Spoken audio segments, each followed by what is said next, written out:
Hi, and thank you for joining me again for another story. Today we'll be reading King's Drift by Micheal Whitehouse. This one I haven't read yet, so I'm not sure what to expect, but I do know that Micheal Whitehouse has written a lot of my favorite creepypastas. You know what to do. Kick up your feet, relax, and get ready for another scare. It was an overcast and dull Saturday afternoon when I was attacked. I was 12 years old at the time, and despite the threat of rain, we took to the streets as my friends usually did on the weekends. The city always seemed safe, and looking back, it was a wonderful place to grow up, living in the vibrant shadow of the city center, only a 15-minute train journey away, while the parks and quiet streets of our suburbs on the outskirts of that urban madness provided many places to explore. That day, it was my two friends Andy and Stuart, who had knocked on my door asking if I wanted to join them and head out for a while on our bikes. Both lived on the same street as me, and for that reason we had been as thick as thieves since we were toddlers. We took to the pavements, at first in plain sight of our parents before turning a corner and showing off to one another on the roads, pulling wheelies and unimpressive bunny hops as most kids that age often do. I say most kids, but I was pretty timid at the time, and while I loved hanging out with my friends, I never had the same sense of abandonment or recklessness which they thrived on. They would quite happily bomb down the highest, steepest hills without a care in the world, while I would stutter behind, scuffing my feet on the ground to slow down my descent. After buying some sweets, chocolate, and a pack of trading cards complete with cheap and brittle bubblegum from Jackie's shop, we intended to head to King's Drift, one of our favorite places to ride around on our bikes. But just as we exited the shop, Stuart noticed someone from his class. His name was Ricky, and he had moved to our school the year previous. We didn't know him all that well, but we had hung out with him once or twice before. Stuart walked over and struck up a conversation with him for a few minutes before coming back over and picking up his bike. We turned to leave, but there was something that bothered me about that boy Ricky. He seemed lost, somehow. Stuart said that he was waiting on his mom coming out of a shop, but I could see that look in his eyes, something which I'm sure I had worn many times before myself. It simply said, "I want to hang around with you guys." We all got on our bikes, and just as we left, I shouted over to him, "Ricky, do you know King's Drift?" "Yeah, I do," he replied. "We'll be up there for the next few hours. Why don't you get your bike and come meet us after you've helped your mom?" Ricky seemed pleased to be asked, and while he wasn't certain how long he would be, he did say that he'd try to meet up with us at some point. We said goodbye, carrying our own provisions from the shop in stuffed pockets, and cycled off towards our destination. King's Drift was where we were heading, and I could not wait to get there. It was perfect. The street was long and straight, the road surface was uncommonly smooth, and it ended in a small cul-de-sac, which resulted in little traffic, if any to speak of. We could ride up and down all day without being disturbed, except for on few occasions that one of the grown-ups who lived there would get tired of us hanging out around, or sneaking into their gardens playing tags or one-man hunt.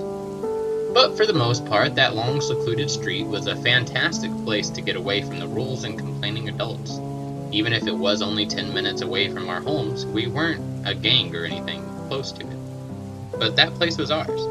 And while many of the other kids in the neighborhood hung around at parks or at the shops, we quietly clung on to that perfect stretch of quiet tarmac that nobody could take us away from. Tearing up and down the road, cycling as fast as we could, Andy enjoyed showing off, pedaling quickly while putting both hands behind his head as if relaxing on a sun lounger. Stuart was no slouch himself and would dart about curbs and back on again, occasionally mimicking a character from an Australian soap opera that we often laughed at.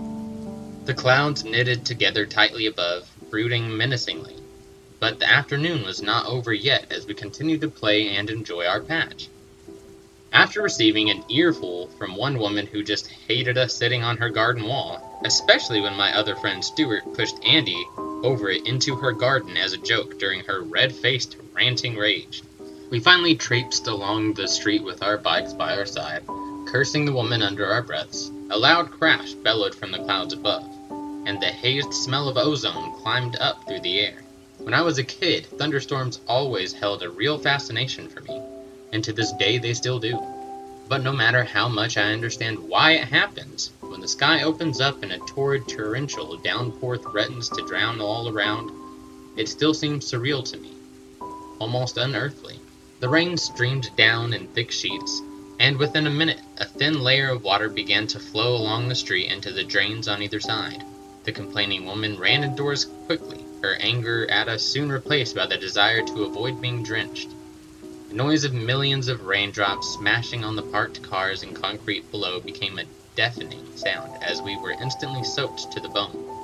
It was clear that the day was over, and while Andy seemed to be keen on staying in full a variety of skidding stunts in the water, Stuart just laughed, challenging us both to race home. Off he sped at a rate I could never hope to equal. The water sprang out from under his wheels, and he followed instantly, damned sure that he would not be beaten. The crescendo of thumping water was now deafening, and as both of my friends pulled away into the distance, I clumsily climbed aboard my bike and pedaled as fast as I could. With each panting breath, the rain fell harder, until it streamed at such a rate down my face that I could barely see ahead. I shivered in the increasing cold, and as I continued on, I could no longer tell if my friends were near or far. Perhaps it is hindsight which has bound it to my memory, but there, in that horrid downpour, I felt isolated. Anyone with any sense would have run for cover and locked themselves away, happily inside their houses, and at the speed of my friends had darted away, I was sure they had left the street, or at least reached its end.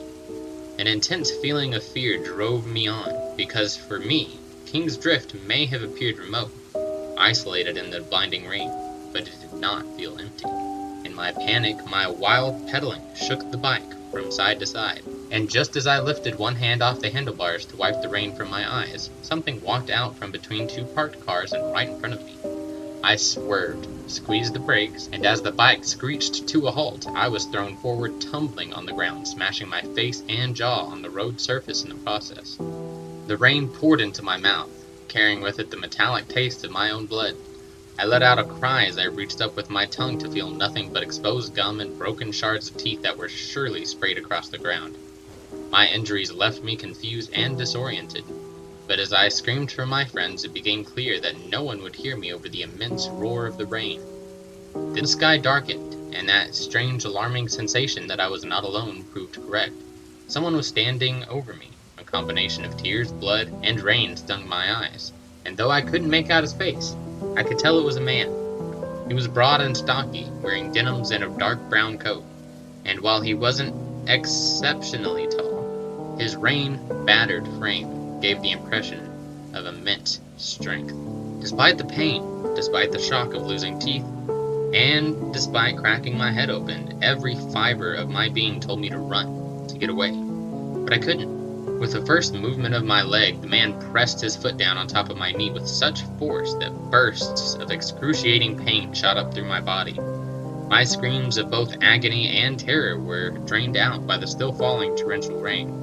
Why was he doing this to me? A grown man. He leaned over and grabbed my bleeding head by the hair, yanking it forcibly upwards. No one can know the feeling of an adult exerting their full strength upon a child, unless you have been through it yourself. The fear, the utter helplessness, the feeling of resentment and betrayal at a person who should protect but instead harms. No matter how much I struggled, no matter how much I flailed, my puny 12-year-old body provided no amount of strength to free me from his foul, overpowering grip. But a bike thrown as hard as possible by two dear friends square at his face was more than enough to make him stumble backwards, causing him to slip in the rain and batter his back and body against the solid street surface. As the man staggered to his feet once more, Andy and Stuart grabbed me by the arms and forced me to run faster than I ever had.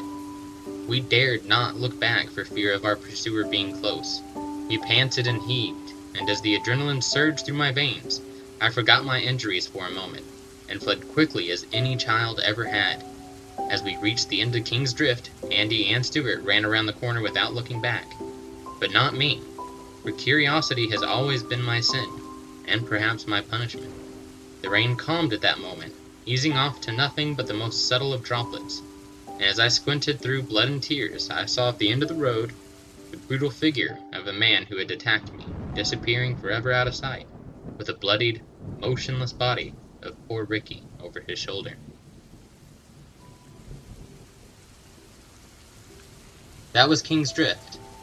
I hope it gave you a good scare, and that you might have a little trouble sleeping tonight.